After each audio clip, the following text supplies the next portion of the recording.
Hello community. Assalamu alaikum warahmatullahi wabarakatuh. Amani ya Mwenyezi Mungu muumba mbingu na ardhi iwe pamoja nanyi. Msafiri Mzirai, pioneer mdogo kuliko wewe. Leo nimekuja mbele yenu Agosti 18 baada ya maombi mengi kidogo kutaka kuelezea dashboard ya Node inayohusika na masuala ya Node inasema nini, inataka nini, niwaelezee kidogo. Okay, na mimi nikasema nisio mchoyo niwaelezee kidogo kwa sababu tumekuwa kimya kwa muda mrefu. Naam, kama ilivyo ada ya kwa timu wametuletea dashboard. Hii inaashiria kwamba mradi upo hai na wenye mradi pia wako hai. Mradi uliokuwa active ni communication, mawasiliano baina ya mabosi na wafanyakazi. Tunajichukulia sisi ni kama wafanyakazi wakina Kokalis au kama anavyoitwa Natuli Kakolis. Na msii sana dada yangu, mara nyingi sijui mama yangu, ampe heshima bwana huyu dokta, ampe heshima kulitaja jina lake, sio Kakolis, ni Kokalis. Naam, kwa hiyo akina Dr. Kokalis na Chengdiao na wengine katika safu ya core team wanatudhihirishia kwamba wapo active katika kutengeneza mradi, katika kuongea na nje ya mradi. Hili linadhihirishwa katika dashboard zetu, zinabadilika mara kwa mara, na pia ukizifuatilia dashboard utagundua kwamba core team kumbe wako active, kumbe core team bado wanaujenga mradi, kumbe core team bado wanautafutia mradi mizizi iliyokuwepo imara, ili hata utakapokuja upepo wa kisulisuli, itakapokuja gharika, imekuja tsunami, kimbunga cha Jobo, itang'oa miti yote, itaangusha majengo yote, lakini jengo ama mti wa Pi Network utaendelea kuwa imara kwa sababu mizizi yake imeenda chini zaidi mpaka kwenye miamba, kwenye majabali ya chini, ikapita maji, vilindi vya maji, ikaenda chini zaidi mpaka kwenye safu ya moto. Kama ujui, uko chini zaidi, unavyozidi kwenda chini sana unakutana na layer au safu ya moto yenye moto mkali kuliko miale ya jua. Kama ulikuwa hujajua, basi leo hii jua Pi Network mizizi yake inataka ikite huko, ili miaka na miaka hata ikatokea tetemeko la ardhi kubwa kama yanayotokea huko Philippines, Venezuela, sijui wapi, basi jengo la Pi Network libaki kwa pale pale. Anyway, sasa leo nitatafsiri tu kidogo na nikuelezee ni nini ambacho kwa timu wamekifanya au wamekiongeza kuhusiana na dashboard yetu. Wameandika katika dashboard ya kwamba the Pi Node version 0.6.2 has been released, kwamba toleo la Pi hiyo, version hiyo limetolewa ama limezinduliwa kutoka version moja kwenda version nyingine. Unaweza usielewe ni kwa nini zinafanyika hizi version, si ndivyo? Version zinafanyika ndio maboresho zinavyofanyika version, basi ndio maboresho yake. Kwamba mfano mradi wetu ulikuwa una namba 1 2 3 4 5 mwisho 6, ilikuwa inahesabu zimewekewa namba 1 2 3 4 5 mpaka 6. Sasa zinataka, yani version labda ya version ya 0.1 ilikuwa inasoma namba mpaka 6. Sasa inatakikana namba iongezeke zaidi, isome 7, 8 mpaka 9. hawawezi wakaongeza katika version ile ile, kwa sababu haya mambo yanaenda kwa kodi, mambo yanaenda kwa misimbo. Mradi wowote, project yoyote unafanyiwa commit, unafanyiwa deployment. Unapofanya deployment katika project, wasanidi program watakuwa wanafahamu. Wala wanatengeneza program wanatengeneza application kwa kutumia developers portal, ambao wanaenda kutengenezea misimbo, let's say GitHub. Sawa, watakuwa wanaelewa jinsi ya kuzi upgrade application zao kwenye zile HTML JavaScript zao, kwamba unapoenda commit kodi yako and then ukaideploy sehemu, inategemea una deploy kwa kutumia application gani. Una deploy kwa kutumia sijui Netlify, una deploy kwa kutumia Vercel, sijui una deploy kwa kutumia nini sijui. Utakapokuwa umefanyia deploy ikawa deployed, unapotaka kuongeza kitu kingine katika application, lazima tena uende ukafanya changes. Sasa zile changes, unafanya changes kwenye kitu kile kile, kinakuwa ni kipya. Sasa mradi ambao tayari upo unatumika, sasa changes unabadilisha version, kutoka version moja unapeleka version nyingine, unaweka kitu kipya. Sisi tumeelewana kidogo hapa? Utakuwa kama hujanielewa, elewa hivyo hivyo. Sasa kwa team wanavyobadilisha hizi version ndio kuboresha mradi. Kwa ukiona kitu kimoja kimetoka kwenye version moja kwenda nyingine, basi kuna kitu kimeboreshwa. Haiwezi kawa ni kitu kile kile tena, ni kitu kipya ama ni kitu kingine. Kinaweza kawa ni kitu kipya kimeongezwa au kitu kingine kimewekwa. Sawa. Kwa hiyo wakasema introducing improvements to solo host, node connectivity and the Pi desktop user experience. Kwamba hiyo toleo imeleta maboresho ya solo host. Kama walivyoainisha solo host, nilishaielezea, haina haja kuirudia, kwamba solo host ni program ambayo imewekwa katika waendesha nodi wanatumia desktop nodi.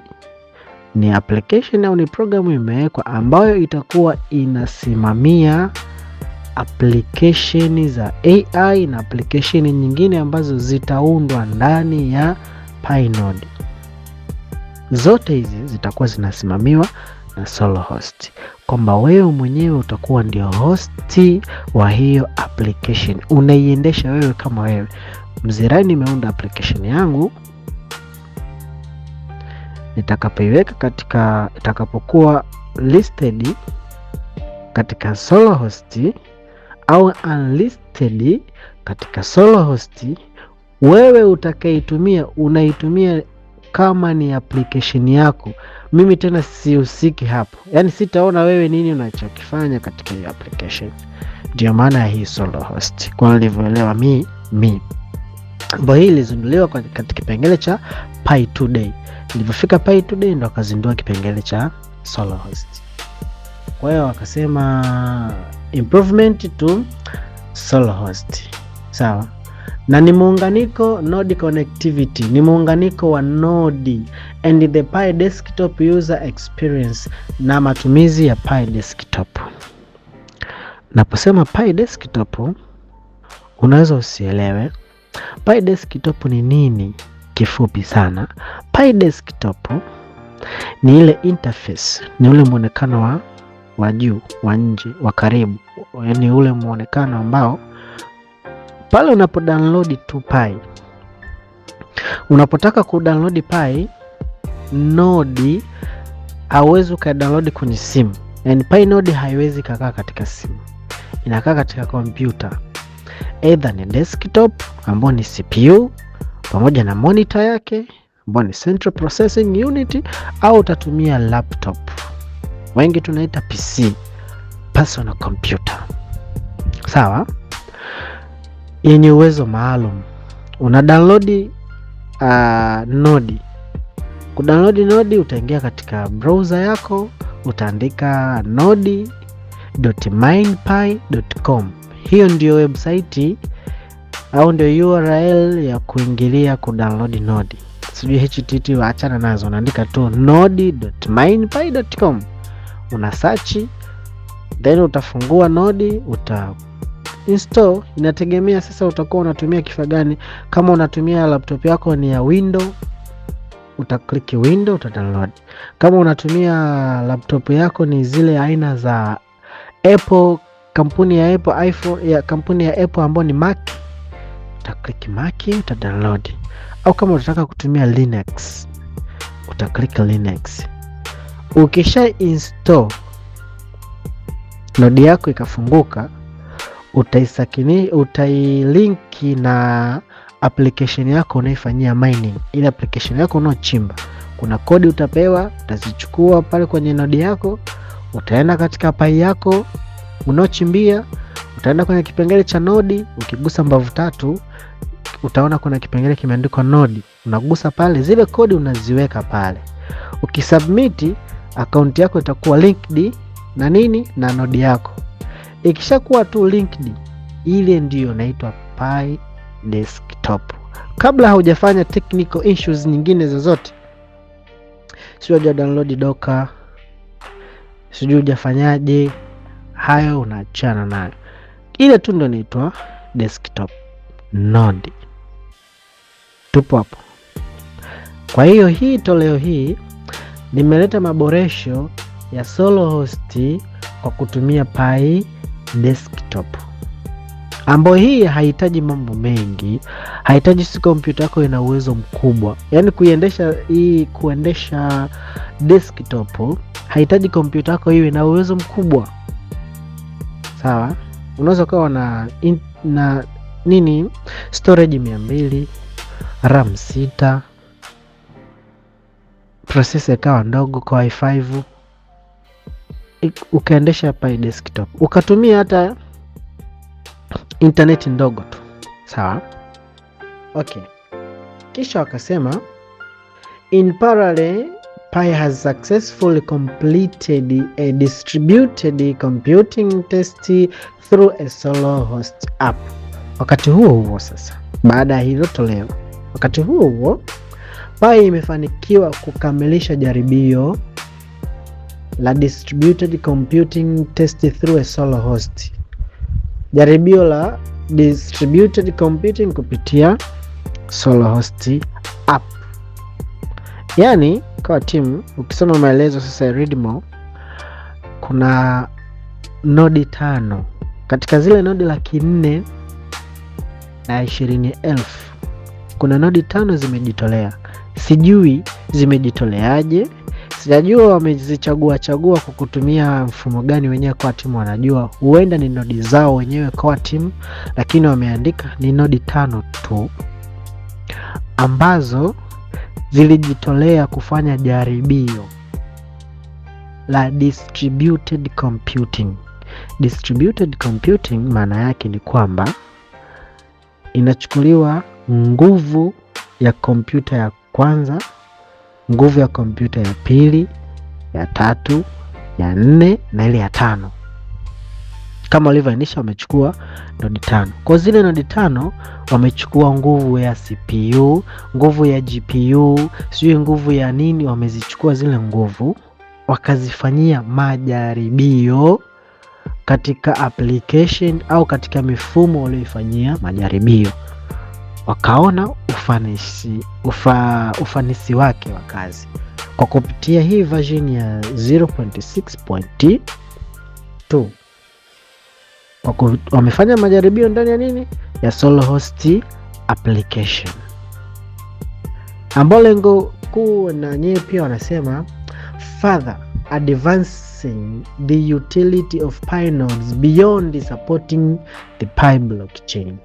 Hii inaendeleza matumizi ya Pi node zaidi ya kusaidia blockchain ya Pi pekee, Pi pekee. Yaani lengo kumbe la core team kuhusiana na nodi yao. Hapa ndio unaanza kuelewa kumbe ndio maana wanasema kumbe Pi is non-conformist. Nodi za blockchain nyingine, blockchain hizi za crypto, sijui nodi ya blockchain ya BTC, blockchain ya Solana, nodi zinazoendesha ETH, Ethereum, zinahusika ni maalum kwa ajili ya kuendesha tu mifumo ya blockchain peke yake. Yaani hahusiki na mambo mengine ya nje, ni blockchain tu. Lakini pale wanasema lengo ni kwenda beyond, nje ya nodi kusimamia tu mfumo wa blockchain technology. Hii ni elimu mpya sasa.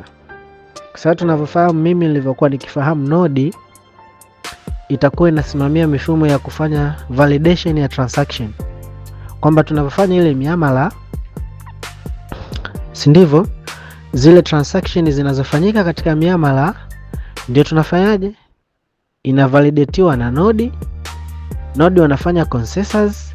Wakishafanya consensus, wanaiweka zile block walizozifanyia consensus katika chain moja, ndio inaitwa blockchain. Unaelewa maana blockchain?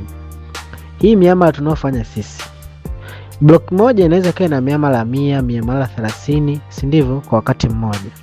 Kwa hiyo hawa nodi, super nodi, wanafanya consensus, majadiliano na makubaliano ya kwamba hii block ni sahihi kutokana na hashtag iliyokuwepo pale, kutokana na address wallet iliyokuwepo pale, kwamba hii block ni sahihi, tuiweke katika public ledger, ambapo public ledger ndio hiyo, tuseme ndio hiyo blockchain. Wanachukua ile muamala, wanaunganisha ile block, wanachukua ile block waliokubaliana nodi kwamba ni sahihi, wanaiunganisha katika chain, wanaunganisha katika chain. Kwa hiyo viblock ni vibox vidogo vidogo. Kwa hiyo wakiviunganisha katika chain inakuwa ni blockchain. Kwa ni muunganiko wa nini? Wa zile block.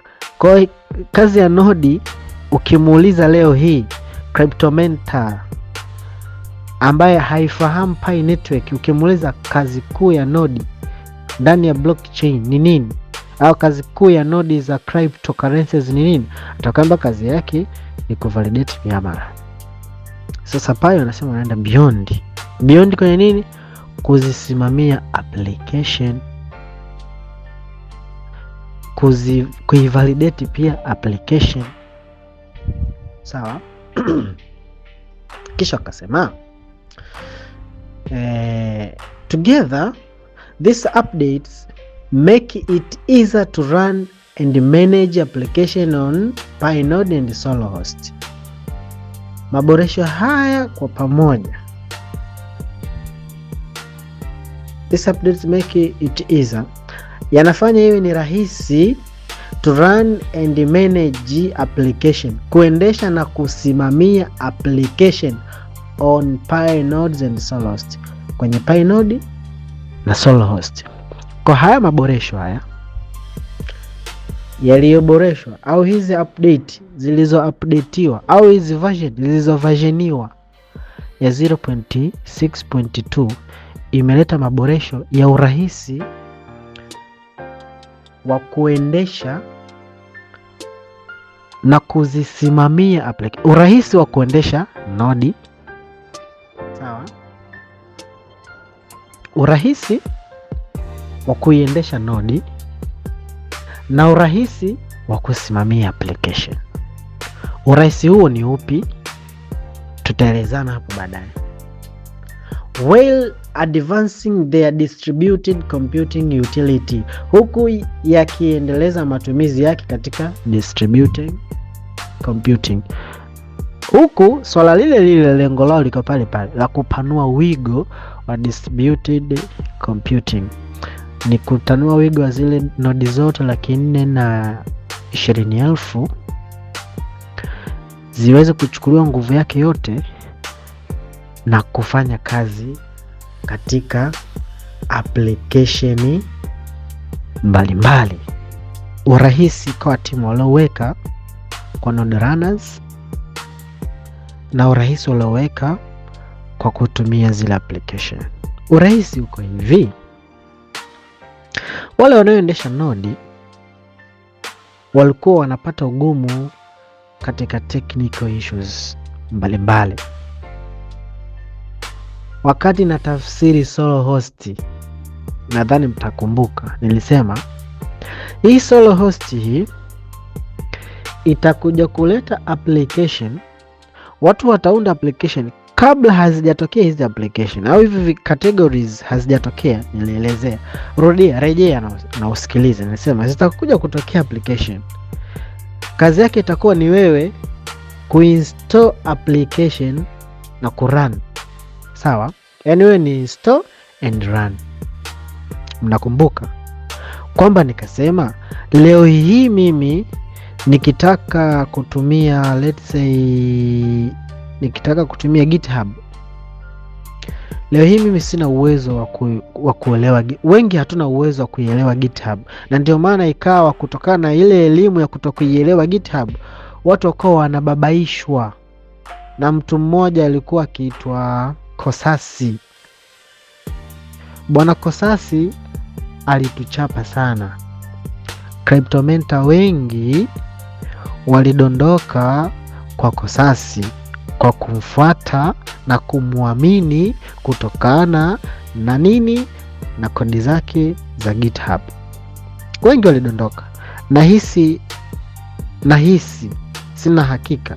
Nahisi alikuwa ni mimi ambaye ndio alikuwa nikipingana nao kwamba hapana bwana, anachokifanya Kosasi bwana ni kitu cha kawaida, hata wewe unaweza ukafanya bwana. Hapana, anachokifanya Kosasi sio hivyo, yeye sio member core team bwana. Hapana, Kosasi vile hata wewe unaweza ukafanyaje, ukafork repository ya fulani ukaiweka katika repo yako, ikahesabika ni ya kwako, ukafanya nini, ukafanya changes, ukaongeza, ukafanya comment au commit.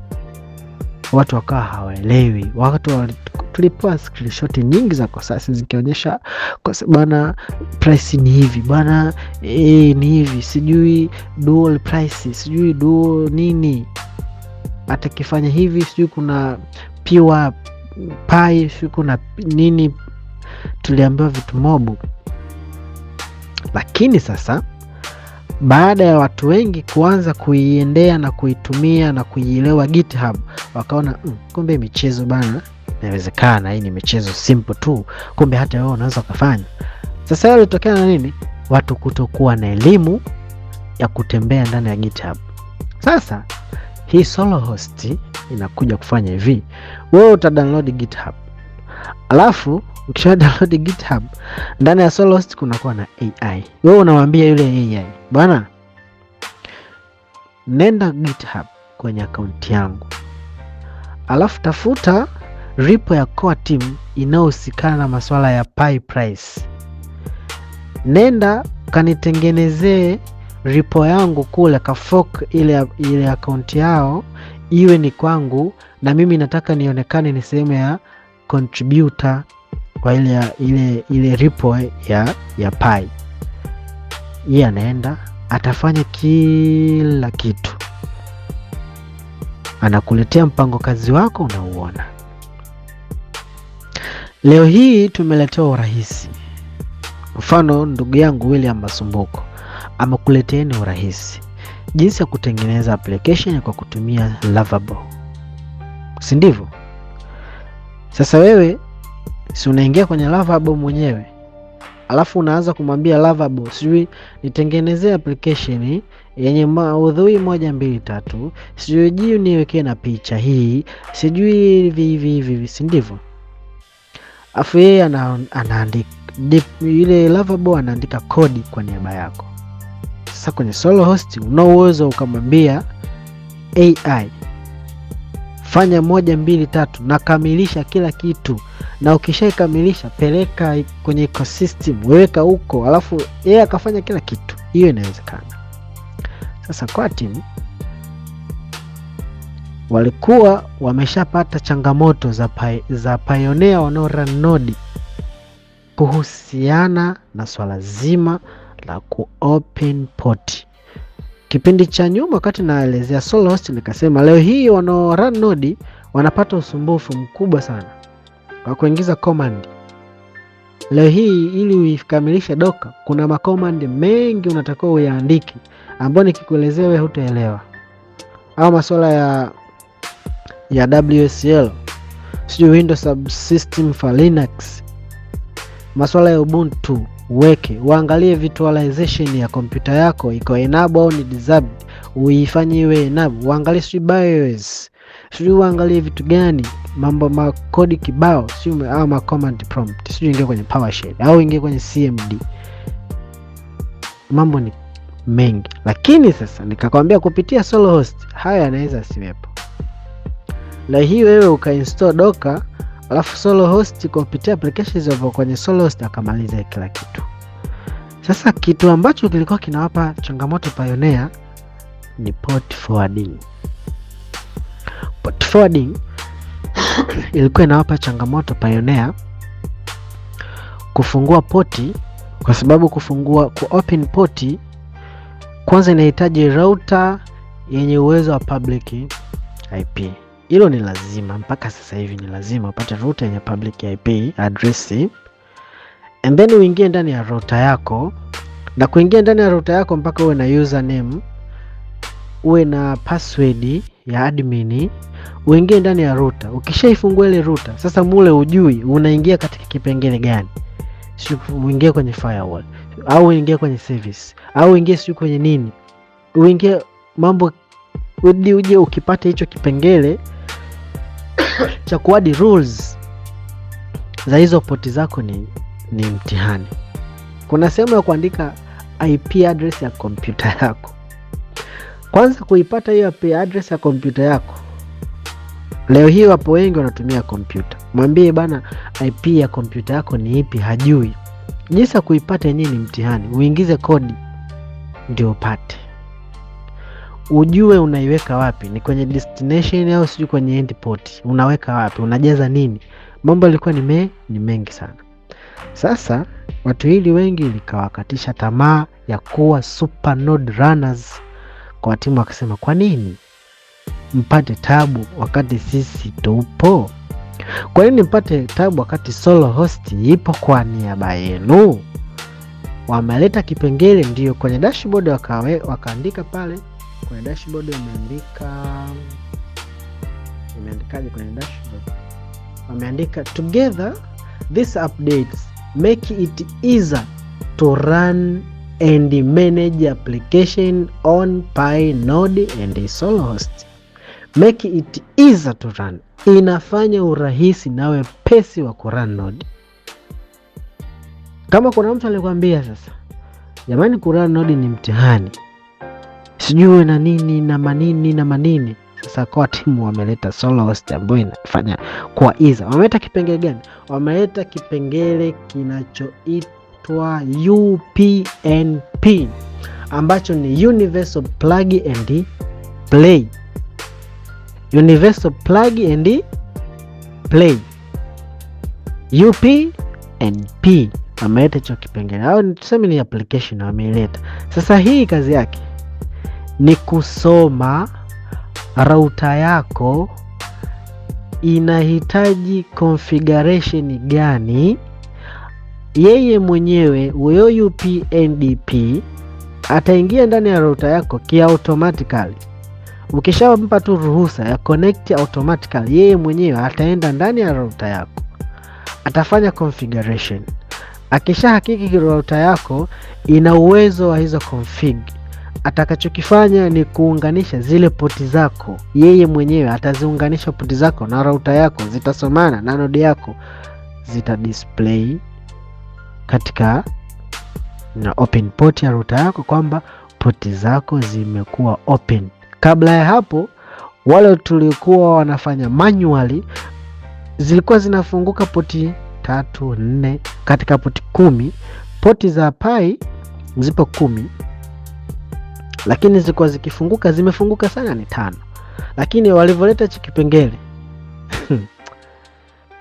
kule wamefanya make easier to run node.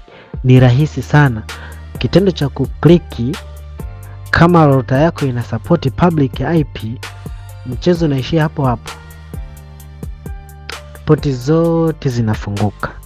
Jambo hili ambalo lilikuwa ni node runner wa dunia nzima walikuwa wanapata changamoto ya technical issue.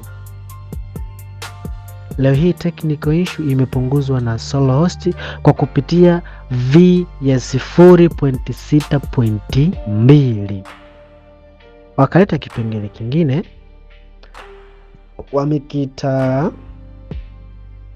MCP Atlassian. Hii ni application ipo ndani ya Solohost. MCP Atlassian kwa kifupi sana. Hii MCP ni Model Constitutive Protocol. Kazi yake kuu na rahisi sana, inaunganisha, ni kiunganishi kati ya AI, yani artificial intelligence, na application au na data nyingine. Kwa mfano, ili uelewe, umeingia ndani ya MCP. Sawa? Baada ya kuingia ndani ya MCP, ambao ni kirefu chake ndio wanasema ni Model Context Protocol ya Atlassian. Hii Atlassian ni kampuni au ni taasisi au ni application ambayo ipo nje, ni external app ambayo hayusiki na Pi. Ni external application au ni external nini ambayo inafanya kazi zake kwa ajili ya kuunganisha. Ni kama ili wale niseme ni kama nini, ni kama gateway, ni kama mlango wa kuingia AI aende akachukua taarifa sehemu fulani. Sawa? Kwa AI ambaye atakuwa yuko ndani ya Solohost atapewa uwezo wa kuwasiliana na zile application ambazo ziko ndani ya Atlassian, ambazo kuna Jira, kuna Confluence, kuna Bitbucket, Compass, Jira Service Management na mfano wake. Kwa hii inaruhusu hizo tools za AI kufikia na kufanya kazi na data ya Jira. Mfano, unaweza ukamwambia Jira, mimi nina application yangu kule kwenye ecosystem, nina dApp yangu katika ecosystem inaitwa Mgogo General Supply. Sasa ile application yangu ya Mgogo General Supply, watu wamefanya order ya bidhaa mbalimbali, au ile application ina changamoto ambazo mimi sijazifanikisha.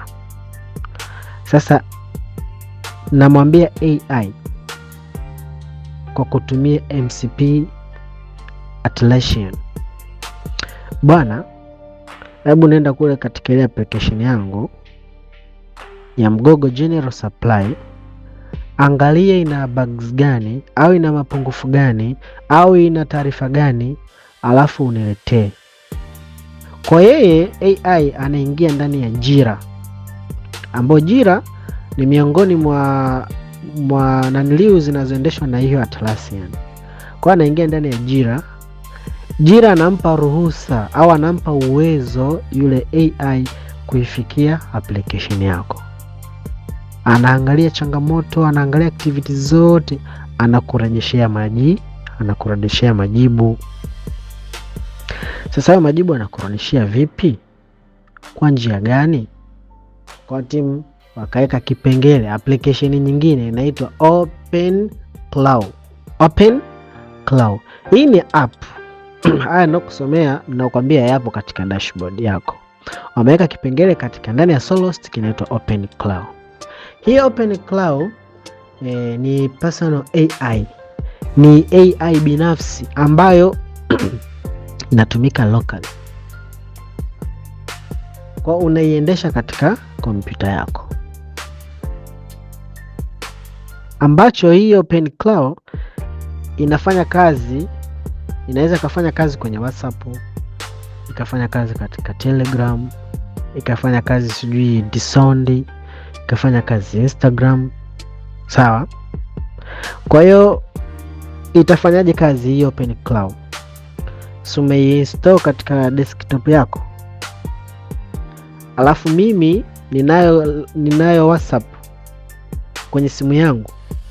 Kwa nitakachokifanya, nitailinki ile OpenClaw, ile application ya AI ya OpenClaw katika WhatsApp yangu mimi, kama vile kwenye WhatsApp zetu si tunatumia ipo Meta AI, ambayo ile Meta AI unaweza kumuuliza maswali akakujibu pale pale, na ukamuuliza maswali ya nje, ukamuuliza Meta AI bana, Pi network ni nini, ataenda nje kusearch taarifa za Pi network atakuletea. Utamuuliza kuhusiana na Clarity Act inaendeleaje, ataenda kwenye page za Clarity Act, atasearch, atakuletea. Si ndivyo? Sasa huyu OpenClaw alivyo, atakuwa ni kama Meta AI kwenye simu yako. Atakuwa na namba maalum, utamlinki na WhatsApp yako iliyokuwepo katika device yako ya desk ya Pinode. Kwa hiyo utamlinki na Pinode, atakuwa anasoma kwenye nini, kwenye simu yako. Nini unafanya hivi? Kwa hiyo unamwambia sasa, bana wewe OpenClaw, hebu kanitafutie taarifa, kaniangalizie application yangu ya Mgogo nani? Mgogo General Supply ina order ni 1 2 3. Kwa hiyo atawasiliana moja kwa moja na MCP, ataenda ataleta taarifa, zitaingia kwenye simu yako, kwenye WhatsApp yako. Ukifungua WhatsApp yako unakutana na taarifa hizo. Kwa hii imeleta urahisi wa application kuzitumia. Urahisi wa vipi? Leo hii mimi hapa Msafiri ninayo OKX. Nikitaka kujua thamani ya soko, Pi leo hii na thamani gani, si lazima niingie ndani ya OKX, nifungue OKX, niende sehemu ya buy, sijui P2P. Wengi wanatumia njia hiyo ya kutaka kujua bei ya T-shillings na Pi moja sasa na Tanzania shillings ngapi. Anaenda kwenye P2P, atachagua Express. Akichagua Express pale anaandika ya kwanza, ataandika T-shillings, chini yake anaandika Pi. Akiandika Pi moja na kutokea sasa na Tanzania shillings ngapi. Huo ni mlolongo. Lakini leo hii mimi nitakapokuwa na hiyo OpenClaw, nitakapokuwa na desktop yangu, nafungua WhatsApp na muuliza OpenClaw, hebu nichunguzie kwenye OKX sasa hivi Pi moja sana ngapi. Chapu hapo nakwambia Pi moja sana Tanzania shillings ngapi. Sasa nakutuma kila baada ya masaa 6, au namwambia nakutuma kila baada ya dakika 10, wewe nenda kaangalie soko. Ukiona imepungua chini ya hapo, njoo unipe majibu, niletee notification kwenye WhatsApp chapu, au nipigie simu. Piga voice call, sio kupokelea. Unaweza kuambia hata weka notification ya voice call, kuna alert kwamba price ya kwenye Pi au ya sarafu fulani imeshuka bei, kanunue. Sio sasa mimi kila sana naenda kuchungulia OKX, hapa imeshuka, naenda Bitget, hapa imeshuka, si Mexic Pi imeshuka. Kwa kutumia OpenClaw, yeye atafanya hayo. Leo hii tunatumiwa email katika email zetu, hatufuatilii, hatusomi. Umetumiwa email na kwa timu mtu hajui, ukatumiwa email ya muhimu mtu hajui, unamwambia tu OpenClaw, oya, naomba kila nusu saa fuatilia email yangu. Ukiona kuna email ya umuhimu ambayo mimi inanitaka nifanye jambo fulani la umuhimu, niletee hapa WhatsApp chap notification. Kwa hiyo kazi yake kila baada ya nusu saa anakimbia kwenye email yako, anaangalia, hakuna. Kila nusu saa ikiingia email anaisoma yeye kwanza, anaisoma, simetumwa kwa Kiingereza, anaisoma bana, email hii unatakiwa ufanye 1 2 3. Yeye anakuja sasa, bwana boss, utajua umemseti ya kuhitaji Pioneer mdogo.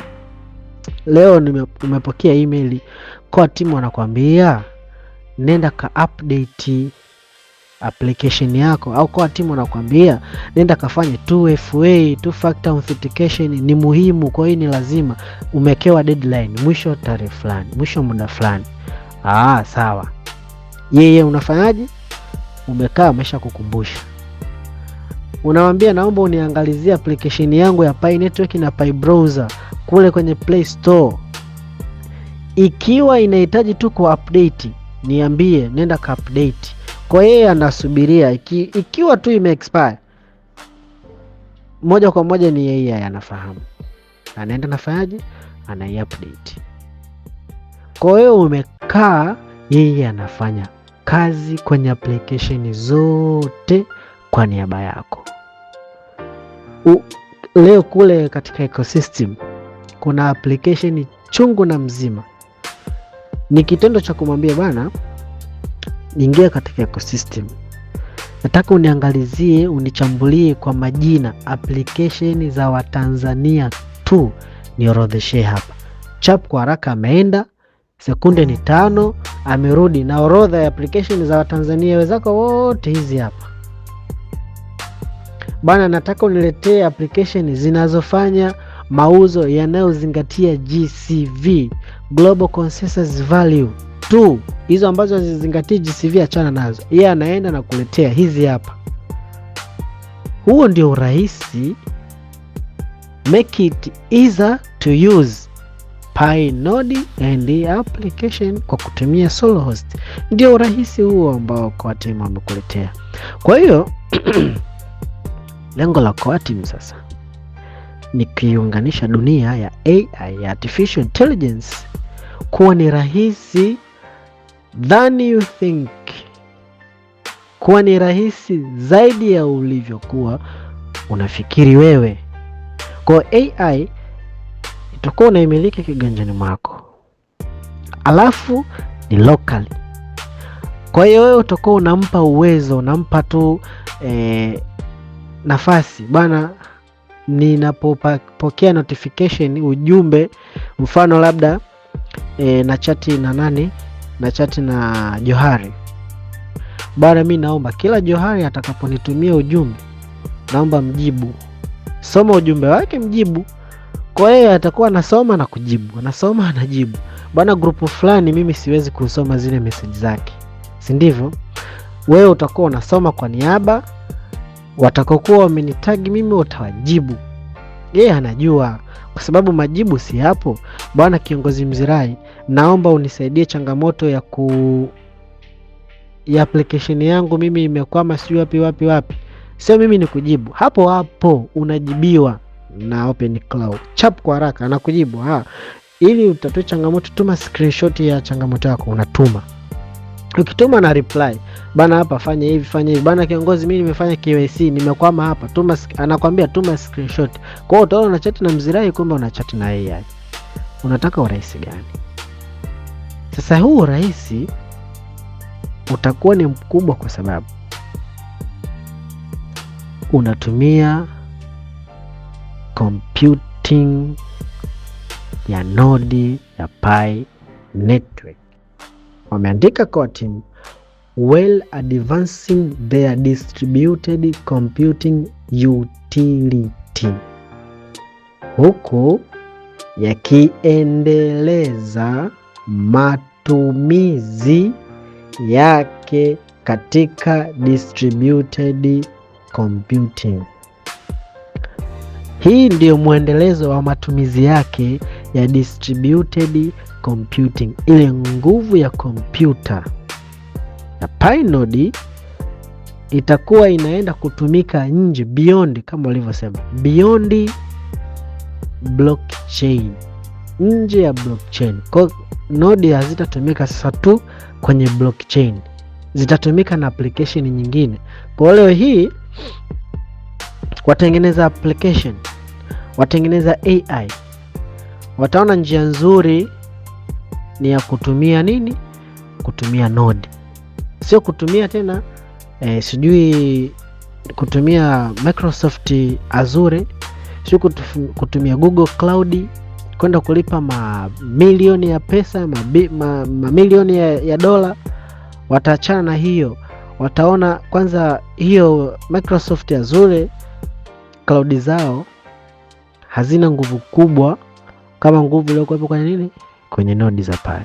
Kwa nodi za Pi itakuwa ina nguvu kubwa kuliko computing yoyote unaifahamu wewe duniani, alafu inapatikana kwa njia rahisi. Alafu wale wenye kompyuta zao watakuwa wanalipwa kwa Pi. OpenMind anatengeneza application. OpenMind anasimamia AI zote utakazokuwa unazifahamu, maroboti yote utakayokuwa unafahamu yatakuwa asilimia kubwa yanasimamiwa na OpenMind, ambao OpenMind kashaingia mikataba na nani? Kashaingia mkataba na Pi Network kwa kutumia nguvu ya kompyuta ya Pi Network. Kwa akili zao zitakuwa zinaendeshwa na nani? Na node runners. Kwa yule node runner atakuwa amekaa zake nyumbani. Node runner atakuwa amekaa zake nyumbani, hana anachokifanya zaidi ya kompyuta yake kuwa oni, huku akiendelea kupata faida ya Pi.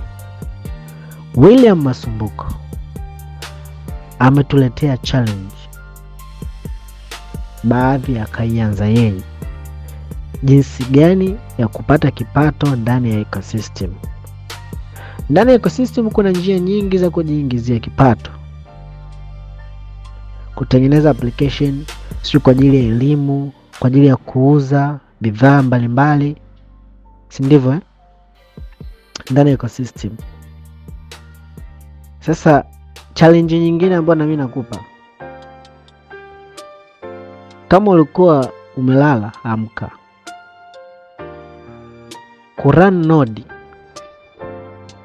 sasa hivi hahitaji kuwa na mtaalamu karibu yako. Ni wewe kuwa na kompyuta yako, kusakinisha nodi na kutulia. Kitu ambacho baada ya hapo kitakuja kukuingizia utajiri mkubwa, faida kubwa ambayo hukuwahi kuitegemea, kwa sababu utakuwa unaingiza faida sehemu ambayo wewe hufanyi shughuli ya aina yoyote ile. Ni kompyuta yako tu itatumika nguvu yake. Leo hii wewe una kompyuta, unaiwasha, unatumia umeme, unaenda bure. Unawasha na data zinaenda bure. Leo hii kwa timu wamekataa hilo. Kwa timu wanakuambia kwa nini ununue laptop?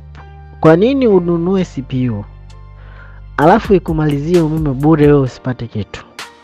Kwa nini ununue wifi au uunganishe na wifi ya simu yako alafu iende bure? Mwisho wa mwezi unafanya top up ya kifurushi, kinatafunika bure. Kwa timu wamekukatalia, anakuambia weka hata desktop node katika kompyuta yako, and then baada ya hapo utakuwa unalipwa Pi, hali ya kuwa wewe kompyuta yako hauigusi, kila kitu kinajifanya chenyewe automatically. Leo hii mwenye application, sisemi kutengeneza application ni dhambi. Leo hii mwenye application, ili apate faida lazima awe active na application yake. Mara kwa mara aingie kwenye application yake, angalie sijui nani ameoda, si ndivyo? Kuna watu wameoda wanataka magari, kuna watu wameoda wanataka mihogo, kuna watu wameoda wanataka nini. Kwa wewe ni kufanya nini? Delivery, kuingia, kusubmit, kukubali zile kuapprove zile order. Kuna kuzi nini, kuapprove na kurelease. Unatakiwa hizo kuapprove na kurelease ni manual, si ndivyo? Ingia katika kuna application yako, kuna kipengele cha admin panel. Unaingia kwenye admin panel, unaingiza password yako, kwa sababu kwenye admin panel si kila lazima uweke password. Unaingia kwenye admin panel, unaingiza password, unaangalia order history. Inategemea order history umeweka katika, kuna order history ya peke yake, afu unaweza ukaangalia kuna escrow history. Labda application yako ina kipengele cha escrow.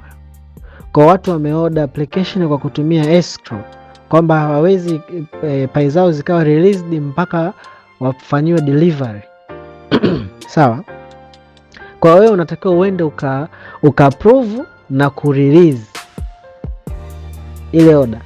Ukirelease order kwenda kumfikia mhusika, na yeye kule afanyaje release. Kwa hiyo ni mambo unatakiwa wewe unayafanya manually. Unaingia katika application yako, unaingiza password yako katika admin panel, then unaona order history, unafanya unaanza kufuatilia. Lakini leo hii kuna mizigo ambayo inatakiwa ifanywe delivery. Utaajiri watu, sawa, utaajiri roboti, lakini hayo unatakiwa wewe umeajiri watu, lakini katika application unatakiwa uwe active.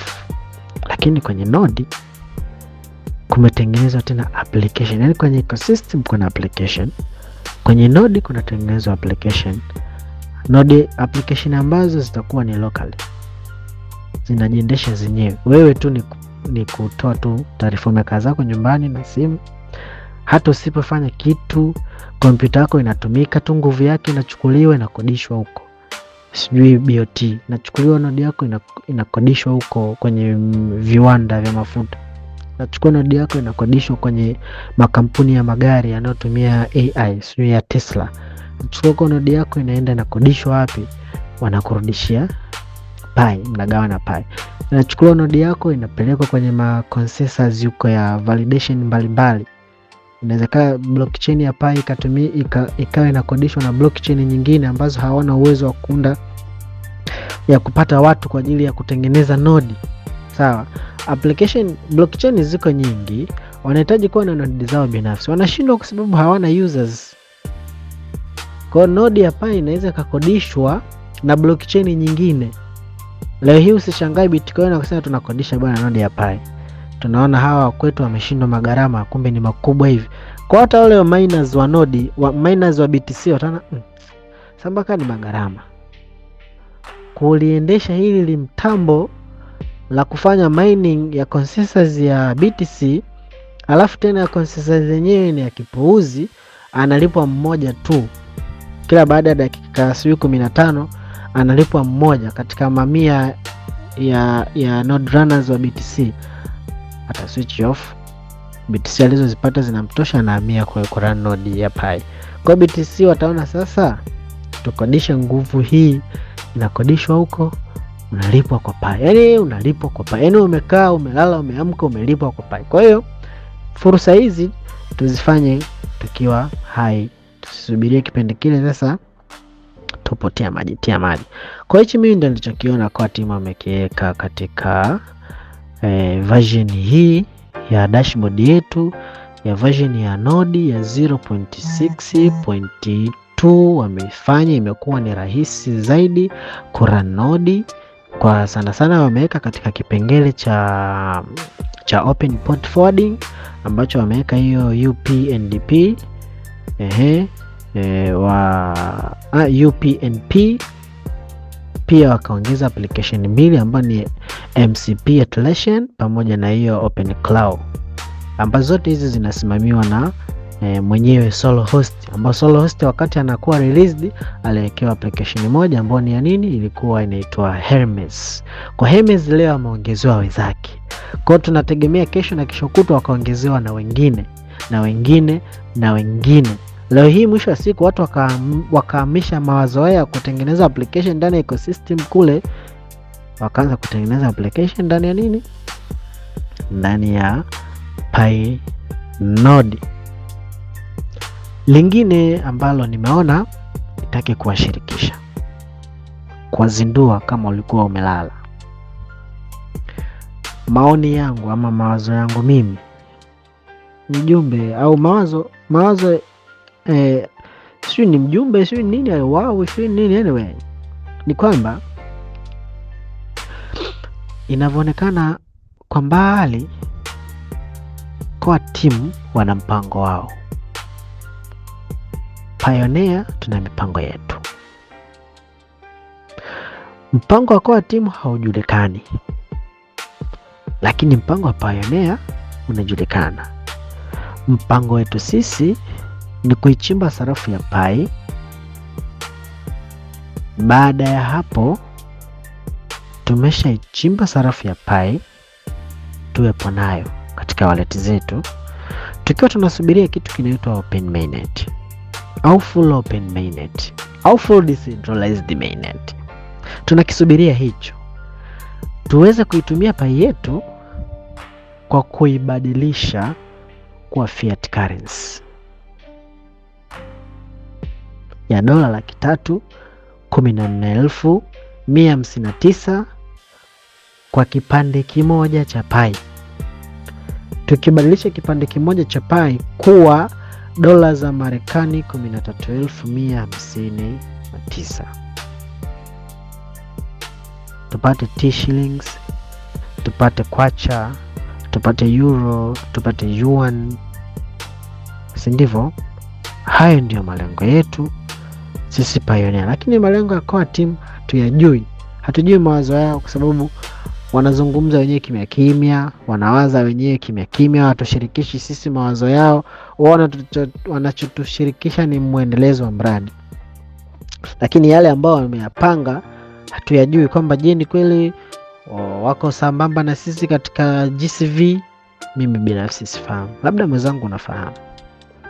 Lakini tuje kwenye uhalisia sasa. Pale ambapo sisi tunataka Pi ije kuwa na thamani ya GCV, tuibadilishe kuwa na fiat currency, uhalisia unakataa. Uhalisia sio unakataa kwamba Pi haiwezi kuwa na thamani ya dola 300,000. Uhalisia unakataje? Uhalisia unakataa kwamba tunapoelekea si kwenye fiat. Tunapokuwa tunaielekea open mainnet, tunapoielekea Pi kwenda kuwa katika real utility, hapo tutakapofika kwenye real utility, mazingira yatatukataa kwamba real utility fiat haitakikani. Not allowed. Je, mawazo yetu au matakwa yetu sisi Pioneer sasa yatakuwa yamefika katika hatima gani? Pale tunapoitaka dola 314,159 tufanye exchange, kwa sababu maswali mengi ambayo mimi nakutana nayo, kiongozi, Pi itazinduliwa lini? Tumechoka, tunataka pesa. Nataka nibadilishe, lini nianze kubadilisha Pi yangu? Nafika hatua mtu anakuambia Pioneer hakuna mtu ambaye anauza. Kiongozi, hamna mtu anauza, anayenunua Pi hata kwa dola 50,000, kwa dola 100 au kwa dola 500, nimuuzie Pi zangu 2, hata kama sio kwa GCV, anipe pesa nikatatue changamoto zangu. Dunia sasa hivi tuliyokuwepo nayo inazihitaji katika matumizi fiat currency, paper money. Dunia sasa hivi inahitaji, lakini dunia ambayo tunaielekea, sijajua dunia hiyo itakuwa imeshafikiwa na open mainnet au bado, lakini dunia tunayoelekea kwa mujibu wa wataalamu wa masuala ya financial system wanasema pesa za makaratasi zinataka zifike ukomo, tutumie crypto. Kwa hiyo Pioneer, hili mimi ni wazo langu. Sasa wewe tujadili, wewe unalionaje? Unalifikiriaje kwamba Pi itabadilishika kwa dola 314,000 upate makaratasi, uyapeleke wapi? Uyatumie kwenye nini ikiwa dunia inahama huko? Kwa hiyo Pi itabaki kuwa na jina la GCV yenye thamani ya kipande kimoja cha Pi cha dola 314,159, tunaitumiaje? Hapa tunapaswa kuwaza. Kwa mimi nilichokifikiria, nimeona usikute kwa timu wamebadilisha upepo. Kwa timu usikute wamebadilisha upepo. Wamebadilisha aje upepo? Thamani ya pai ikawa ni sawasawa na $318,159, lakini usiweze kuiexchange na sarafu unazozijua wewe.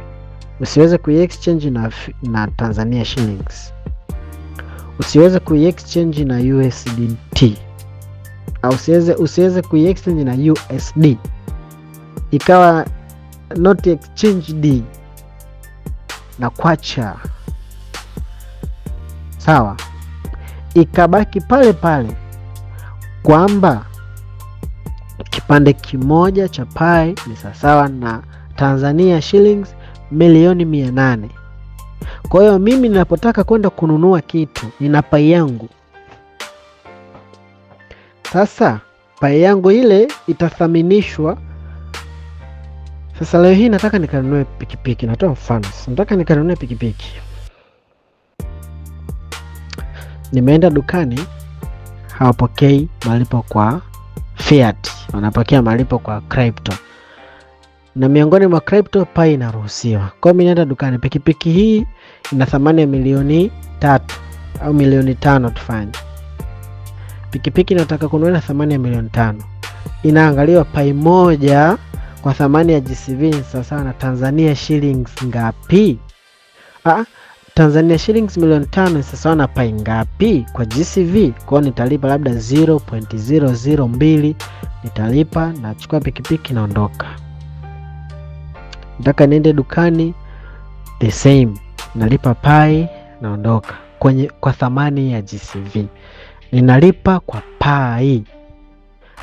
Vision na mission ya pai tuisome, kila pioneer aijue mission na vision ya pai. Mission na vision zao ni kutengeneza really utility, ni kutengeneza P2P everyday, malipo ya pai kwa kila siku, kwamba nalipa pai napata huduma, nalipa pai napata kitu, nalipa pai napata ichi, sio nalipa pai napata fiat. Nahisi lengo hili wengi, mimi ni mawazo yangu liko hivyo, lakini nikaenda beyond kama wanavyoendaga beyond. Nikaenda beyond, nasema haya makampuni ambayo yatakuwa yanaingiliana mifumo ya pai, hizi makampuni ya nje ya external companies yanapotaka kuintegrate na pai kwa kutaka kuipata distributed computing, wale node runners watalipwa kwa pai. Sasa mimi nikajiuliza swali moja. Leo hii sijaona makampuni makubwa yaliyojiunga na pai. Nitolee mfano, Bakhresa akataka kujiunga na pai kwa kutumia nodi, kwa kutaka kuitumia nguvu ya kompyuta ya pai. Natolea mfano, anatakiwa awalipe node runners kwa pai. Yeye pai anazitolea wapi? Kwa sababu akisema anze kuchimba leo hii hatakuwa na pai za kutosha.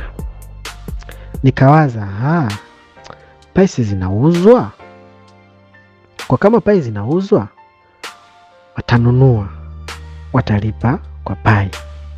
Sasa kama watanunua, zile pai kule katika masoko ya exchange zitaendelea kuwepo tu kila siku, hazitopanda thamani. Na kama mimi nitalipwa, nikitaka fiat napataje? Kwa nikagundua nikitaka fiat itanilazimu mimi nirudi katika exchange, nipeleke pai OKX Mexico, mawazo yangu, lakini ubadilishe kwa USDT. Ikishakuwa USDT, unafanya unachokitaka kuibadilisha kuwa sarafu ya nchi yako wewe unaotaka. Kwa nikawaza ya kwamba ina uwezekano mkubwa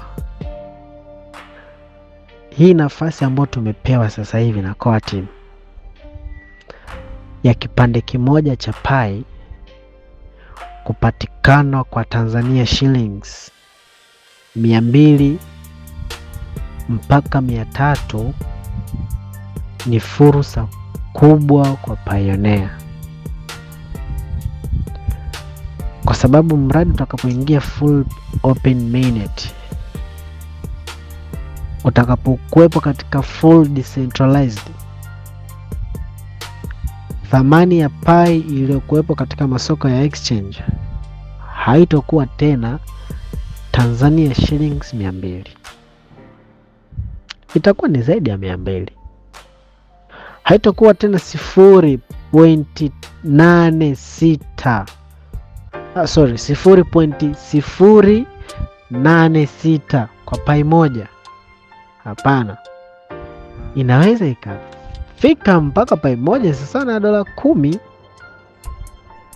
Leo hii pai moja sasa na $10, wewe ulinunua kwa 0.08, ulinunua kwa 0.09, ulinunua kwa 0.1, imefika imepanda $5.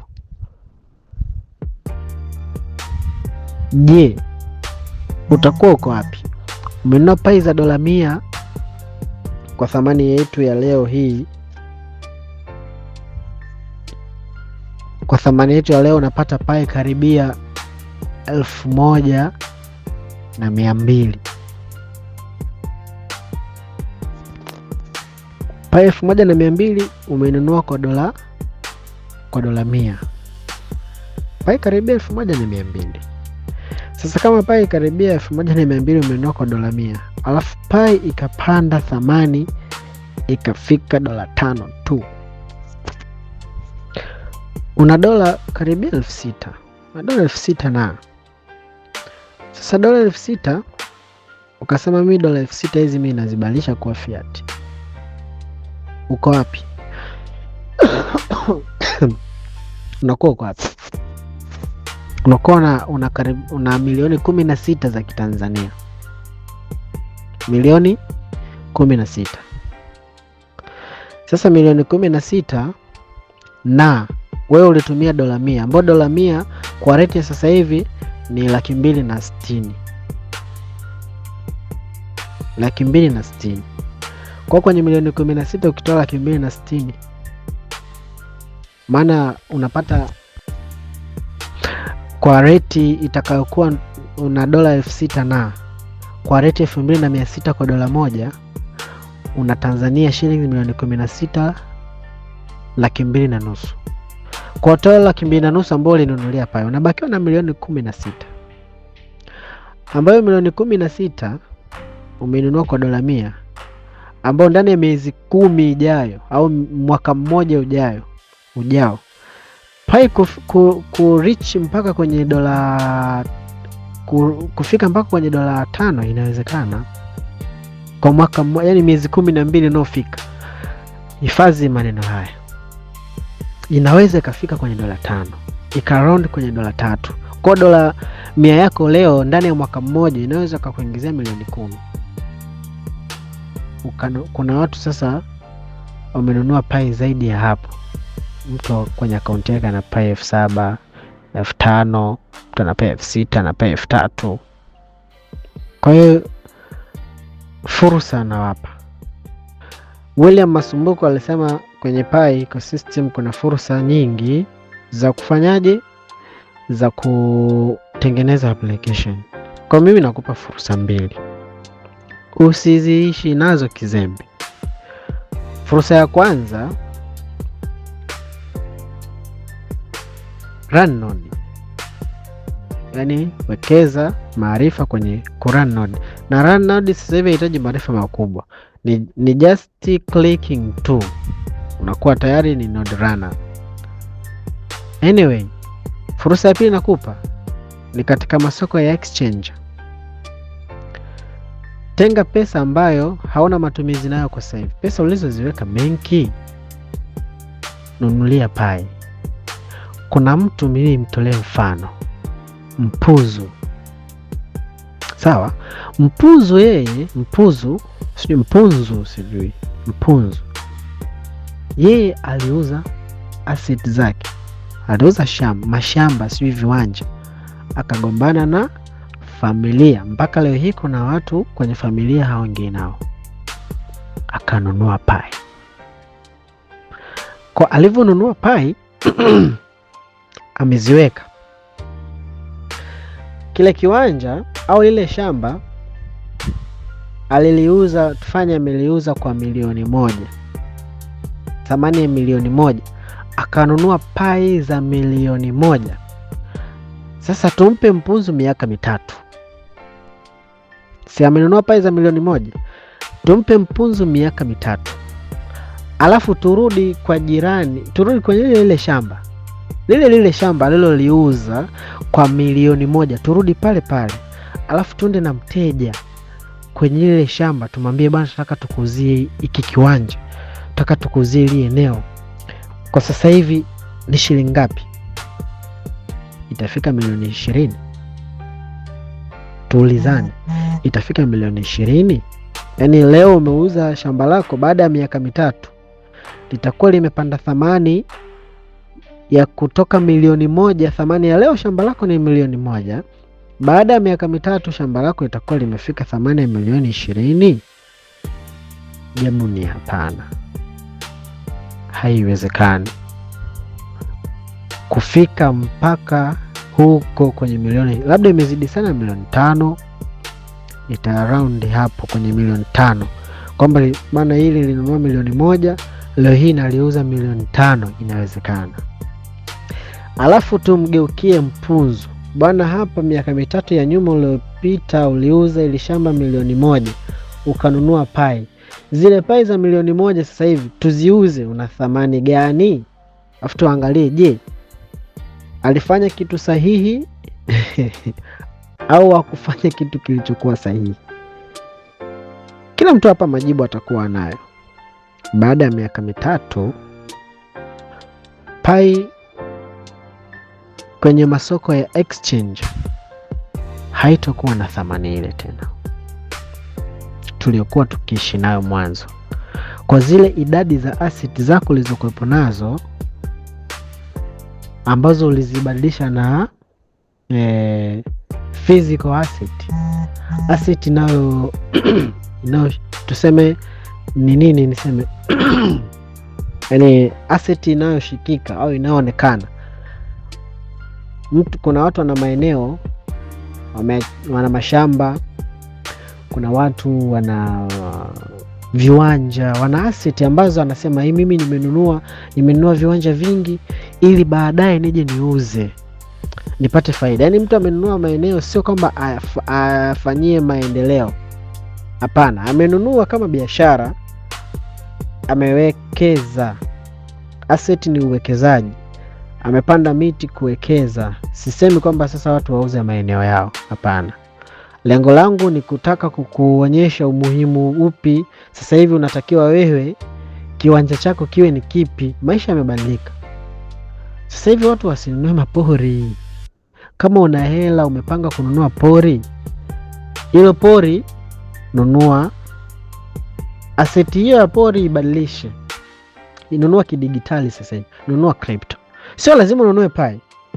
Kuna XRP, kuna ADA ambao ni Cardano, kuna XLM ambao ni ipo katika blockchain ya Stellar protocol. Hii Stellar wana blockchain yao, Stellar wana sarafu yao inaitwa XLM. Kwa hiyo hizi sarafu nilizo kutaja, XLM, XRP, ADA, Pi Network, ziangalie kwa jicho la tatu. Una uwezo nunua Pi, una uwezo zaidi nunua XLM, una uwezo mwingine nunua pamoja na ADA, XRP. Ni sarafu ambazo, mfano hizi sarafu tatu, ADA, XLM, XRP, uwezo wa kununua Solana huna, wa kununua Ethereum huna, lakini hizi zenye thamani ndogo ukizinunua baada ya hiyo Clarity Act mnaoipigia makelele kwamba Pioneer tunasubiria Clarity Act, hizi sarafu tatu hizi zitakuwa thamani yake ni kubwa sana, kwa sababu ni sarafu ambazo zinatumika katika utility nchi nyingi kubwa. Canada, Marekani wanatumia katika utility, katika kufanya malipo, payment system. ADA, XRP, XLM zinatumika sana na wanazipigia mchepuo mkubwa sana. Kwa wekeza sasa hivi mali yako, wekeza kidigitali. Baada ya kununua mashamba, mapori, hekari na mahekari, nunua shamba katika exchange. Ndani ya miaka 3, 2, 1 hautokuwa pale ulipokuwa umepanga ununue ardhi uiweke. Una vitu ambavyo ni useless, havitumiki. Kuna watu humu wana vitu ambavyo wanao uwezo, kimekaa tu. Umeona kimekaa, kipige mnada, nunua sarafu, nunua pai, utanishukuru baadaye. Kwa hiyo mimi nakupa na hizi mbinu mbili hizi ya kurun node na kununua sarafu ni muhimu sana, utanishukuru baadaye sana. Kwa hiyo baada ya kuiwazia GCV, paije ifike thamani ya GCV au izinduliwe kwa GCV, sasa akili yako, mindset yako igeuze. Fikiria kuhusiana na sarafu zilizokuwepo katika masoko ya exchange, kwamba leo hii ninanunua kwa bei ndogo, nitakuja kuiuza kwa bei kubwa, kuliko kukaa na kusubiri tu GCV. Huu mradi wa Pai hatujui mwisho wake ni lini, tunapiga tu makelele lakini wao wenyewe kwa timu ndo wanafahamu. lakini kwa jicho langu mimi ninavyoona, jicho langu mimi hapa na nilivyofuatilia mradi, 120% umekamilika, isipokuwa ni kufanyiwa tu finishing ndogo ndogo. Kama ni nyumba, kuanzia msingi mpaka kupauliwa, imeshapauliwa, nyumba imekamilika. Na ndio maana ukiangalia dashboard ni marejeo. Hujaona dashboard mpya kwamba leo hii kuna kitu ni marejeo. Masuala sijui ya nodi, masuala ya Pi Venture, masuala ya naniliu Apple Studio application, dashboard itakofuata utalitoa dashboard ndani ya ecosystem. Masuala ya Apple Studio au masuala ya application utaletewa hiyo. Inofuata utambua sijui nini. Kwa ni mambo ni yale. Kwa wanachofanya ni kujazia nyama. Ni kwenye finishing. Sijui nyumba imepigwa plaster, bado wanapaka, taka wapige rangi, hawajaweka gata, si ndivyo? Hawajaweka PVC, sijui kuweka gypsum ndani. Masuala ya tiles yao ni vitu vidogo vidogo finishing, ambayo mtu anaweza pia nyumba akahamia hivyo akaendelea kuishi, akanafanya finishing taratibu, yuko ndani anaishi. Lakini kwa timu wanataka wakitukabidhi nyumba, wakikukabidhi funguo, wewe haona marekebisho tena. Wamekuwekea hadi mapazia, hadi bracket ya TV ukutani wamekuwekea. Wewe ni kwenda tu kutundika TV yako, hadi ungo wamesha kufungia hapo. Wewe ni kuchomeka tu kingamuzi na kufunga waya, wamesha kutolea na waya kabisa. Ndio unachokitaka kwa timu. Kwa hiyo nyumba tunasema imekamilika. Kwa hiyo kilichobakia ni wao tu kufanya hizo mambo yao madogo madogo na kutukabidhi funguo. Sasa ni lini? Hilo hatulijui. Kwa hiyo tunabakia tuna yani eti. Kwa hiyo hakuna nilijua. Kwa sababu hatuna nilijua, katika kipindi hiki, fursa hii iliyokuwepo, nunua Pai kwa wingi.